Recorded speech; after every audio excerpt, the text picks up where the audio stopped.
여러분들이 잘 알고 있으리라고 생각되는데, 유대인들의 중요한 절기가 세 가지입니다. 유월절, 오순절, 초막절입니다. 이 중에 예수님의 운명과 가장 밀접하게 연관된 절기는 유월절이죠. 예수님은 성지 순례 전통에 따라서 유월절을 앞두고 제자들과 함께 예루살렘에 오셨습니다. 사람들 틈에 끼어서 예루살렘 성전에 들어가시기도 하고, 사람들에게 이런저런 설교, 가르침도 전하셨습니다. 유월절 전날 밤에 유월절 만찬 의식을 제자들과 함께 행했습니다.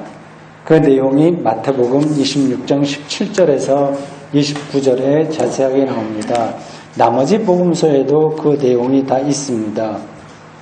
빵을 떼어서 제자들에게 주시면서 받아 먹으라, 이것은 내 몸이다 말씀하셨고, 포도주 잔을 주시면서 받아 마셔라, 이것은 죄 사함을 얻게 하려고 많은 사람을 위하여 흘리는 바 나의 피, 곧 언약의 피니라고 하셨습니다.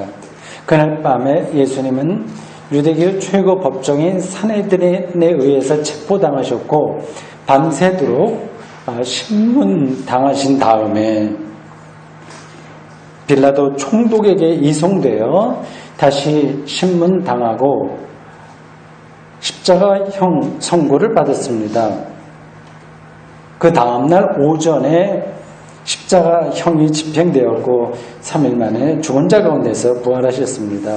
예수님의 운명에서 가장 결정적인 사건이 바로 유월절에 일어난 것입니다. 그러니까 기독교는 유대교의 유월절 전승에서부터 시작됐다, 이렇게 생각하면 됩니다. 오늘 설교 본문인 출애굽기 12장 1절에서 14절은 유월절의 기원에 대한 이야기입니다. 당시에는 고대 이스라엘 사람들이죠. 한 400여 년 동안 아주 까마득한 옛날입니다. 애굽에서 소수민족으로 살고 있었습니다. 이 출애굽은 기원전 1400년대이니까 지금부터 3400년 전이고요. 그부터 더 수백 년 전에 애굽 고센 지역에서 이 고대 이스라엘 사람들이 소수민족으로 살고 있었습니다. 모세는 하나님으로부터 자기 민족을 출애굽시켜라고 하는 소명을 받았습니다. 그래서 이스라엘 백성들을 애굽으로부터 끌어내는 일종의 프로젝트를 시작했습니다. 목숨을 걸어야 될 정도로 어려운 일이었습니다. 크게 보면 두 가지 문제를 해결해야 됩니다. 하나는 내부 결속입니다. 거기서 400년 동안 살았던 자기 민족을 끌어내서 광야를 거쳐서 가나안 땅으로 가자는 이야기는 지금 볼 때는 굉장히 그림처럼 아름답게 보이지만 당연한 거라고 생각하지만 당시에는 전혀 그렇지 못했습니다. 자기들의 대대로 살았던 그 지역을 떠난다고 하는 것이 말처럼 쉽지를 않았습니다. 비록 소수민족이었지만 고센 땅에서는 안정적으로 살았는데 가나안에 들어가면 어떤 일이 벌어질지를 모릅니다. 강력한 카리스마로 이 모세가 고대 이스라엘 자기 민족들을 설득해내는 일에 성공한 것 같습니다. 거기에는 말 잘하는 그의 형인 아론이 특별한 역할을 한 것으로 보입니다. 그게 하나고요. 외부 문제로는 애굽의 왕 파라오라고 하죠. 그를 설득해내는 겁니다. 모세가 그와 정치 협정을 맺고 있는 중입니다. 거래를 하는 거죠. 우리 민족은 하나님을 섬긴다. 여기서는 할 수 없으니 광야에 나가서 예배하고 오겠다. 그런 말로 흥정을 시작합니다.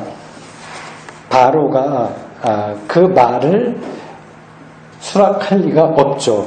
출애굽기 7장 3절에 13절에 이렇게 성서기자가 묘사합니다. 바로의 마음이 완악하여 그들의 말을 듣지 아니하니 여호와의 말씀과 같더라. 하나님은 이제 이 애굽 땅에 재앙을 내리기 시작합니다. 9가지입니다. 물이 오염되는 것, 피가 되는 거죠. 개구리, 이, 파리, 가축 전염병, 악성, 종기, 우박, 메뚜기, 흑암, 일종의 일식현상 비슷한 그런 것들입니다. 바로는 이 재앙이 내릴 때마다 그래 가라 이렇게 허락했다가 재앙이 그치면 자기 약속을 거둬들입니다. 이제 하나님은 마지막 하나의 재앙만 남겨놓았습니다.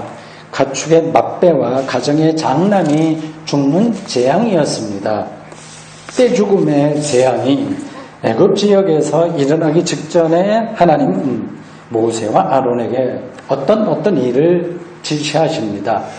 이스라엘 사람들이 이 재앙을 피할 길을 열어주시는 겁니다.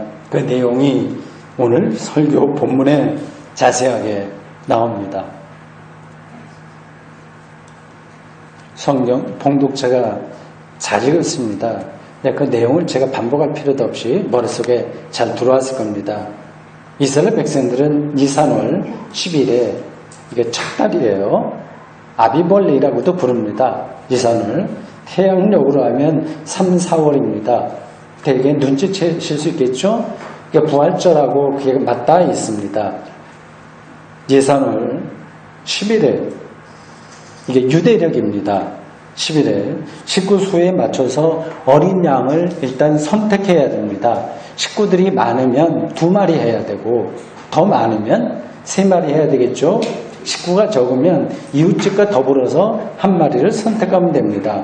1년 된 수컷 아무 흠이 없는 것을 선택해야 되는데 경우에 따라서 염소도 괜찮습니다. 4, 5일 데리고 있어야 됩니다. 그래서 니산월 14일 해질녘에 모든 가족이 모인 자리에서 그 양을 잡습니다. 그림이 그려지시죠? 4, 5일 데리고 있다고 하는 건 어린 양과 사람과의 관계를 진지하게 생각하려고 했던 것인지 모르겠습니다. 잡는 방법에 대해서는 이 본문이 설명하지 않습니다. 몽고의 유목민들도 특별한 손님이 오거나 절기에 양을 잡는데 양이 고통을 가장 적게 받는 방법으로 잡는다고 하죠. 이렇게 팔다리 꼼짝 못하게 하고 머리를 비틀고 칼로 한 번 찔러서 죽게 하는 그러한 기술을 가진 사람이 잡습니다. 고대 이스라엘 사람들도 당연히 그랬을 겁니다. 양의 피를 대문의 양쪽 기둥과 이 대들보 기둥에 바릅니다. 그 피는 이스라엘 백성의 집이라고 하는 표시라고 하죠. 그 표시를 보고 죽음의 천사가 그 집에 들어가지 않았다고 하는 겁니다. 이런 피 바름의 의식이 끝난 다음에 가족들이 모여 앉아 양고기를 구워 먹습니다. 날걸어 먹거나 삶아서 먹으면 안 됩니다. 사실 고기는 삶아서 먹는 게 영양이 더 좋다고 하긴 하던데요. 옛날엔 그런 것들이 좀 시원치 않았던 것 같습니다. 누룩을 넣지 않는 빵과 쓴 나물을 겸해서 먹어야 됩니다. 그리고 양의 머리와 다리와 내장도 다 불에 구워서 먹어야 되고요. 숯불구이를 생각하시면 됩니다. 아침까지 가능한 대로 다 먹고 남은 것은 불에 태워서 처리해야 됩니다. 그렇게 해야만 하는 이유도 다 있을 겁니다. 그 이유에 대해서 성경은 설명하지 않습니다. 남은 것을 싸들고 다니다 보면 자칫 부패하게 되는데 그걸 또 아깝다고 먹게 되면 전염병도 들 수 있고 문제가 있겠죠. 그리고 그것을 그 자리에 놔두고 떠나게 되면 다른 사람들의 먹을거리가 되니까 어쨌든 불에 태워서 다 처리해라 이렇게 되어 있습니다. 먹을 때의 자세가 특이합니다. 허리에 끈을 묶으라고 하고요. 신발을 신으라고 했고 지팡이를 잡고 그리고 음식은 가능한 천천히 먹어야 되는데 급히 먹어라. 이번만은 그렇게 명령을 내립니다. 이러한 세리모니를 행하는 절기가 6월절입니다. 본문은 마지막 13절과 14절에서 이렇게 그 6월절 의식을 정리합니다.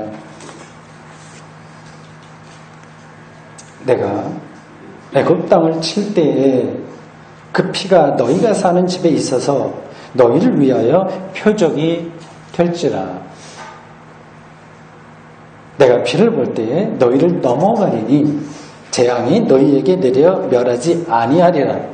너희는 이 날을 기념하여 여호와의 절기로 삼아 영원한 규례로 대대로 지킬지니라.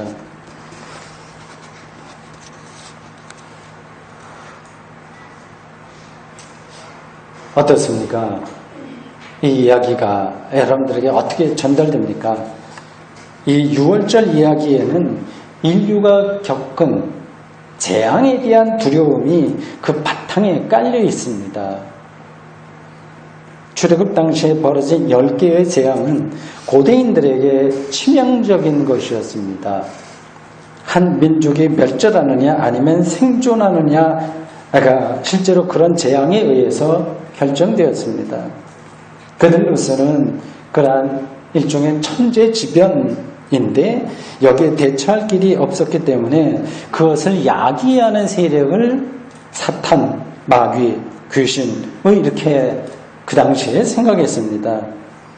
성경은 그러한 재앙을 일으키는 일을 하나님이라고 말하는 경우도 종종 있습니다. 이러한 재앙을 인간의 죄에 대한 하나님의 심판으로 그들은 받아들였습니다. 노아 홍수가 대표적입니다. 하나님이 인간을 재앙으로 징벌한다는 생각은 근본적으로 보면 성서적이지 않습니다. 성서에 나와 있지만 성서적이지 않습니다.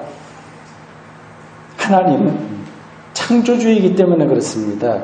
하나님이 세상을 창조하고 모든 사람도 다 하나님의 창조라고 하는데 다시 파괴한다고 하는 말은 그 자체가 모순입니다. 그렇지 않습니까? 그런 모순을 감수하면서까지 하나님이 홍수를 일으켜 세상을 멸절했다고 말한 이유는 하나님이 역사의 주관자라고 하는 사실을 강조하려고 하는 데에 있습니다. 하나님이 이스라엘의 출애굽을 돕기 위해서 애굽 지역에 있는 모든 가축의 맏배와 가정의 장남을 죽였다고 하는 것 역시 신앙 고백의 차원에서 이해해야지 그것을 실증적인 사실로 주장하면 안 됩니다. 6월절 이야기에서 더 깊은 차원은 생존을 위협하는 재앙에 대한 공포심이 아니라 오히려 그것이 지나갔다고 하는 사실을 전하려는 데 있는 겁니다. 지나갔다고 하는 거예요. 내가 피를 볼 때 너희를 넘어가리니 재앙이 너희에게 내려 멸하지 아니하리라. 6월절을 히브리어로 페사흐라고 합니다. 영어로 패스오버예요. 지나갔다고 하는 뜻입니다. 고대 이스라엘 민족은 다른 민족들과 마찬가지로 생존에 위협당하는 재앙을 경험했지만 고대 모든 민족이 다 그렇습니다. 하나님이 지켜주신다는 사실을 확신한 거예요. 아주 고유한 영성입니다. 이게 이스라엘 민족의 뛰어난 생각이에요. 그들은 자연이 아무리 위대하고 폭력적이라고 하더라도 자연을 두려워하지 않았고 자연을 숭배하지 않았습니다. 탈자연화예요. 탈자연 숭배예요. 완악한 역사도 인류의 역사에서 벌어지는 숱한 완악한 역사도 그들을 좌절시키지 않았습니다. 하나님이 죽음을 넘어가게 했다고 하는 사실을 믿고 있었기 때문입니다. 저는 너희를 넘어가리라는 이 말씀이 이스라엘 사람들만이 아니라 모든 민족을 향한 것이라고 생각합니다. 이것을 기록한 고대 이 저술가들이 자기 민족으로 하나님께서 특별히 이렇게 죽음을 넘어가게 하셨다고 하는 말을 하지만 자기 민족만이 아니라 온 세계를 향해서 그것을 선포하는 것이라고 생각합니다. 우리는 고대 이스라엘을 통해서 하나님을 전혀 새롭게 경험하게 되었습니다. 하나님은 죽음 넘어 생명의 하나님이라고 말합니다.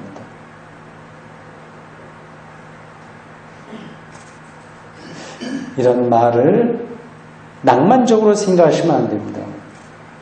생명의 하나님을 실질적으로 생각하려면, 그래 경험하려면 우리의 생존을 위협하는 것들이 우리 주변에 가득하다고 하는 사실을 먼저 절감해야 됩니다.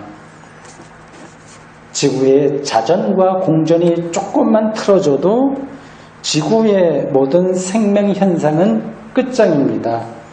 지구 생명은 지금의 생태 환경에 최적화되었기 때문입니다. 지금 아무리 문명이 고도로 발전했다고 하더라도 우리가 손을 쓸 수 없는 재앙은 반복됩니다. 옛날보다 오히려 더 많아졌다고 할 수 있습니다. 옛날에는 말 그대로 자연재해뿐이었지만 지금은 인간에 의한 재앙도 곳곳에 지뢰밭처럼 묻혀있기 때문입니다. 살충제, 달걀, 교통사고, 핵공포, 핵발전소의 폐기에 얽힌 여러 가지 공포스러운 미래들, 이게 우리의 일상입니다. 요행이 그런 재앙을 다 피한다고 하더라도 늙음과 죽음이라고 하는 재앙은 아무도 피하지 못합니다.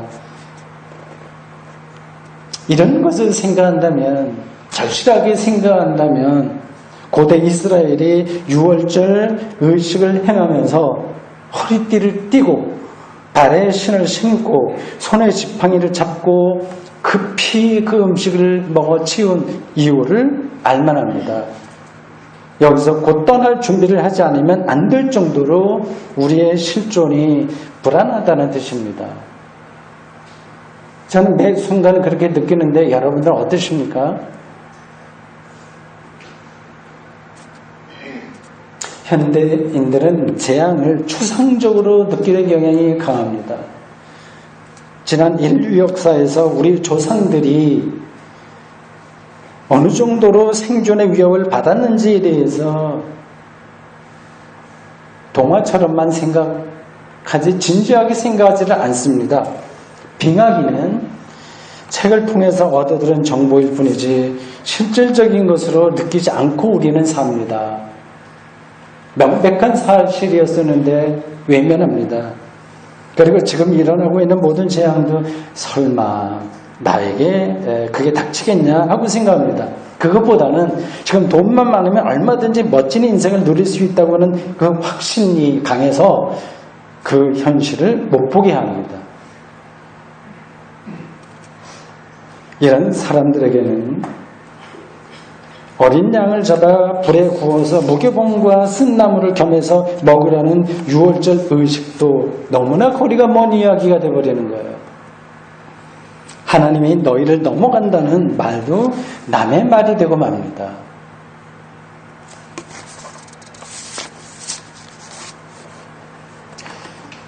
하나님을 믿는다고 하는 것, 하나님을 경험한다고 하는 것, 그걸 대면한다고 하는 것은 일종의 백척간두에 오르는 경험입니다.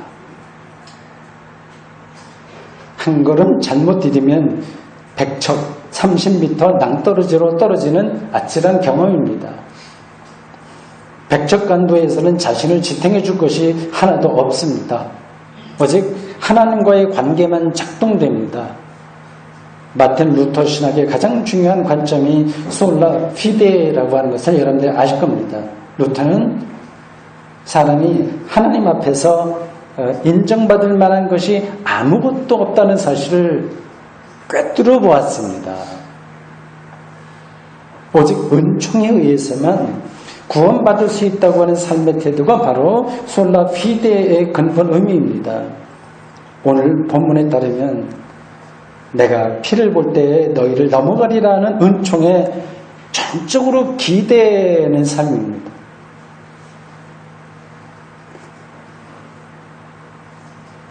이에 반해서 오늘 우리는 어떻습니까? 하나님 이외에 의지할 게 너무 많죠. 그런 의지할 만한 것들을 찾는데 우리의 인생을 소비하고 있죠. 내 인생을 설계하는 작업만으로도 시간이 부족하다고 느끼는 건 아닐까요?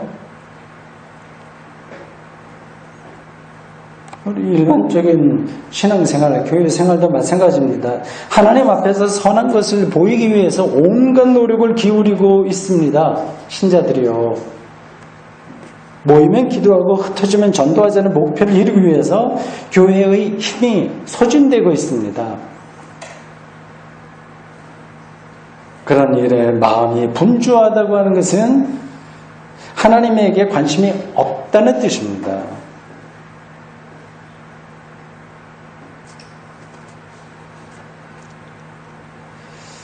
일반적인 세상살이나 신앙생활에서는 이런 방식으로는 결코 영혼의 자유와 풍요로움을 경험할 수 없습니다. 악순환의 반복입니다. 6월절 만찬절에 모인 고대 이스라엘의 한 가정을 상상해 보실 수 있죠. 모세를 대표자로 세운 그들은 애굽 왕과의 마지막 거래를 하고 있는 중입니다. 9번의 재앙도 바로의 마음을 바꿀 수 없었습니다. 이제 한 가지만 남았습니다. 자신들이 할 수 있는 일은 아무것도 없습니다. 애굽의 바로는 오늘의 미국 대통령보다 더 막강한 힘을 가진 사람이었습니다. 이 거래에, 정치 거래에 초기라고 한다면 모세가 이렇게 하다가 안 되면 그냥 애굽에 머물러도 됩니다. 큰 문제가 일어나는 건 아닙니다. 그런데 이제는 그럴 만한 때가 지나버리고 말았습니다. 배수진을 친 겁니다. 그들은 1년 된 양 한 마리를 잡아서 가족들과 함께 둘러앉아 부어 먹었습니다.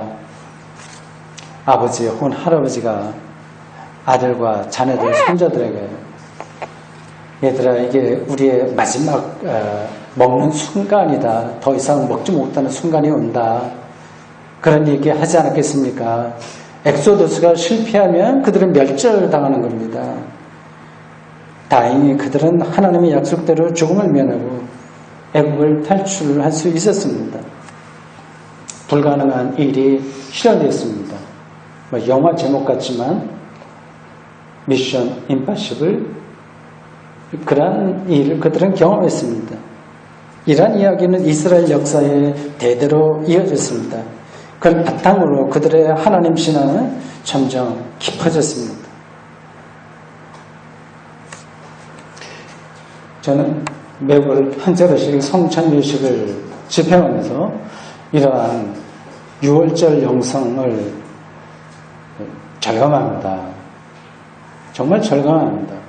여러분들에게 그게 얼마나 전달되는지는 모르겠습니다. 빵을 손에 들고 이것은 그리스도의 몸입니다 말하고 포도주 잔을 들고 이것은 그리스도의 피입니다고 말합니다. 이것은 단순히 종교적 세리머니만이 아닙니다. 우리의 영적인 실존이고 운명이고 삶과 죽음에 대한 경험입니다. 우리는 언젠가는 더 이상 빵과 포도주를 먹지도 못하고 마시지 못하게 될 겁니다. 개인의 차원에서도 그렇고 인류 전체의 차원에서도 그렇습니다. 우리가 살아있는 동안에 먹을 수 있는 마지막 먹을거리가 성찬예식 때 행하는 그 빵과 포도주라고 한다면 그 빵과 포도주는 이 세상의 그 어떤 것보다 값을 매길 수 없을 정도로 귀중한 거죠. 따라서 우리는 곧 그 자리를 떠나야 할 것처럼 허리에 띠를 띠고 신을 신고 손에 지팡이를 들고 급히 먹어야 됩니다. 오직 하나님으로부터의 생명만 생각한다는 뜻입니다. 6월절 영성은 바로 기독교의 성찬 예식에서 분명한 현실성, 리얼리티가 되었습니다. 하나님 경험의 리얼리티가 되었습니다. 제자들과 초기 기독교인들은 6월절에 잡는 어린 양이 바로 예수 그리스도라고 생각했습니다. 6월절 행사에서는 어린 양의 피가 중요합니다. 죽음의 천사는 피를 보고 그 집을 지나갔다고 합니다. 어린 양의 피로 인해서 이스라엘은 생명을 얻었고 애굽에서 해방될 수 있었습니다. 초기 기독교인들이 예수님을 유월절 어린 양으로 생각했다고 하는 것은 이제 죽음과 삶의 문제를 전혀 새로운 차원에서 받아들였다고 하는 뜻입니다. 이스라엘은 실제적인 재앙이나 정치적인 고난으로부터 벗어나는 것을 구원, 해방이라고 여겼다면 초기 기독교인들은 죄와 죽음으로부터 벗어나는 것을 구원이요 해방이라고 생각한 겁니다. 그게 생명을 얻는 것이라고 믿었습니다. 그 죄와 죽음으로부터의 해방은 예수 그리스도를 통해서만 가능하기 때문에 예수 그리스도야말로 참된 어린 양입니다.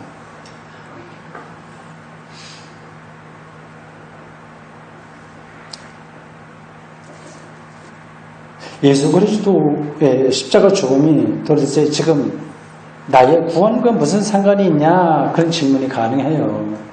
실질적으로 와닿지 않는 분들이 제법 있을 겁니다. 나의 삶과 운명은 나의 책임이지 어떻게 예수님에 의해서 결정된다는 말이냐 하는 질문이 가능합니다. 죄와 죽음으로부터의 해방이 무엇인지를 생각해 보십시오. 교리적으로 생각하기 싫으면 실제의 삶에서 생각해 보십시오. 우리는 자기가 스스로 자기를 완성해야 된다는 강요와 욕망에 숙명적으로 묶여 있습니다. 쉽게 말하면 사람들에게 인정받지 못하면 마음이 불안한 거예요.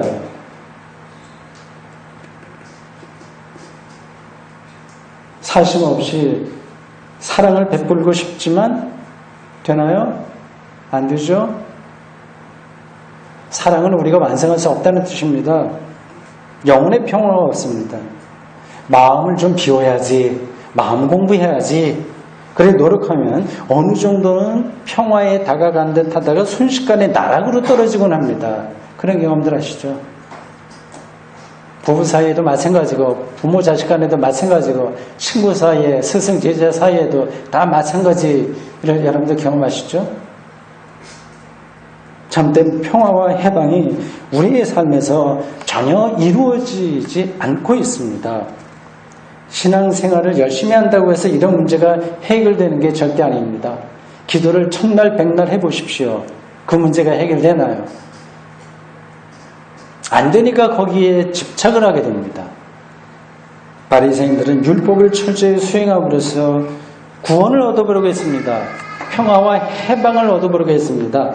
바울의 가르침에 따르면 율법은 우리가 죄인이라고 하는 사실만 확증할 뿐이지 우리를 전혀 의롭게 하지 못합니다. 사회 지도층 인사가 되어도 아무 소용이 없어요.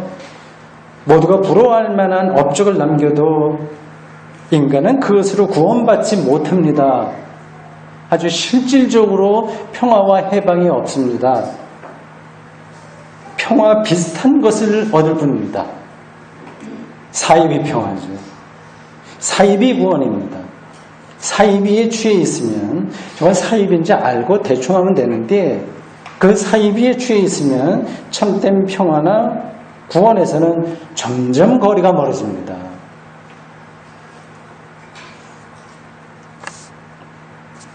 사랑하는 성도 여러분, 예수님의 제자들은 예수님을 통해서 진적으로 전혀 다른 생명을 경험했습니다. 저도 오직 그 하나의 목표만 있습니다. 목회에 관심이 있는 게 아니라 예수 그리스도를 통해서 어떻게 구원을 얻느냐, 생명을 얻느냐 하는 데만 저희 관심이 있습니다. 제자들은 예수님을 통해서 죄와 죽음이 극복되는 경험을 했습니다.